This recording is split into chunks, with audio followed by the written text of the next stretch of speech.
नमस्कार दोस्तों, हिंदी मंजूषा चैनल पर आपका स्वागत है।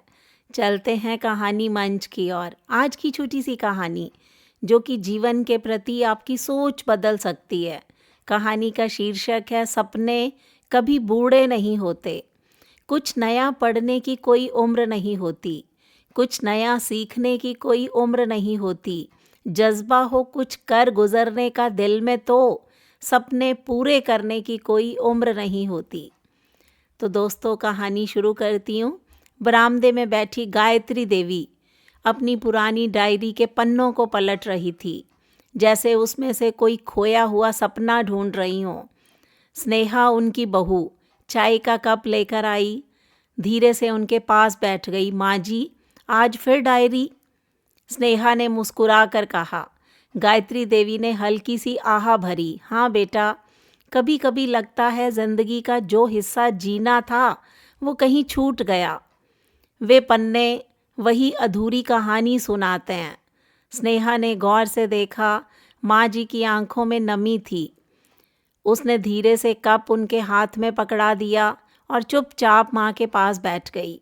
ससुर जी को गुजरे 5 साल हो चुके थे। उस दिन के बाद से माँ जी ज़रूरत से ज़्यादा खामोश रहने लगी।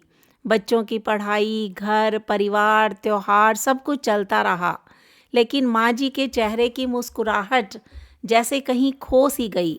स्नेहा ने कई बार सोचा, आखिर माँ जी के दिल में कौन सी कसक है जो उनको चैन नहीं लेने देती। एक दिन उसने हिम्मत करके पूछ ही लिया, माँ जी, अगर आप मुझसे कुछ बांटना चाहें तो मैं सुनने के लिए तैयार हूँ। मैं आपकी बहू हूँ, पर आप मुझे बेटी समझ सकती हैं। गायत्री देवी का गला भर आया। बहुत देर तक चुप रहने के बाद गायत्री देवी ने कहना शुरू किया, स्नेहा बेटा, जवानी में मेरा एक सपना था कि मैं टीचर बनना चाहती थी। मास्टरनी कहकर बुलाने का मन करता था सबका।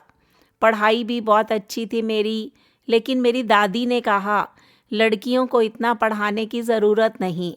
तुम्हारे पापा जी बहुत अच्छे थे, उन्होंने हमेशा साथ दिया, पर शादी और बच्चों की जिम्मेदारी में वो सपना कहीं पीछे छूट गया।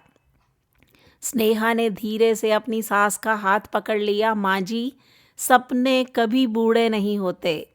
उस रात स्नेहा ने अपने पति अनिल को सारी बात कह सुनाई। दोनों ने मिलकर तय किया कि माँ जी के लिए कुछ करना है। उन्होंने छुपकर सारी जानकारी इकट्ठी कर ली। पास के कॉलेज में अडल्ट एजुकेशन प्रोग्राम चल रहा था, जहाँ किसी भी उम्र में एडमिशन लिया जा सकता है। धीरे धीरे सारी औपचारिकताएं स्नेहा और अनिल ने पूरी कर ली। माँ जी के नाम से एडमिशन फॉर्म भर दिया। कुछ दिन बाद स्नेहा ने मजाक से कहा, माँ जी, अब की बार आपका जन्मदिन थोड़ा अलग मनाएंगे। कैसा अलग? आपको एक तोहफा देंगे। जन्मदिन के दिन पूरे परिवार ने मिलकर माँ जी को कॉलेज का एडमिशन कार्ड और नई किताबों का सेट उपहार में दिया। गायत्री देवी की आंखें भर आई। उन्होंने कांपते हाथों से किताबों को छुआ और बोली, क्या अब भी मैं? अनिल ने तुरंत कहा, हाँ माँ, अब भी आप।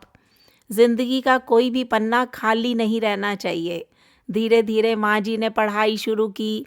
शुरू में उन्हें बहुत कठिनाई हुई। आंखों पर चश्मा लगाना पड़ा।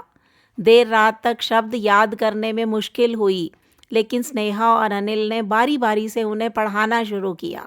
पोते पोतियां भी होमवर्क करते करते दादी को पढ़ाई में मदद करने लगे। घर का माहौल बदल गया।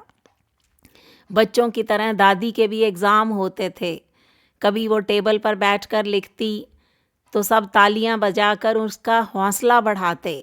2 साल बीते।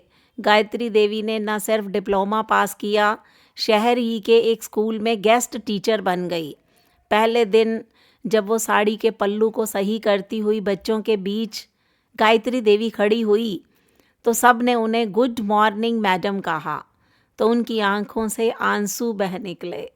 स्कूल से लौटकर उन्होंने स्नेहा को गले लगाकर कहा, बेटा, तुमने मेरा वो सपना पूरा कर दिया जिसे मैं अपनी कब्र तक अधूरा मान बैठी थी। आज मोहल्ले भर में उनकी चर्चा थी। सब कहते, गायत्री जी ने साबित कर दिया कि उम्र सिर्फ एक संख्या है। स्नेहा के दिल में संतोष था कि उसे अपनी माँ जैसी सास को वो पहचान दिलवाई जो बरसों से अधूरी कहानी बनी हुई थी।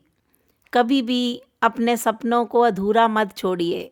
अगर आपके घर के किसी बड़े का सपना अधूरा रह जाता है, चाहे वो माँ हो या सास हो, पिता हो या ससुर हो, उन्हें भी पूरा करने में मदद कीजिए, क्योंकि सपने पूरे करने की कोई उम्र नहीं होती।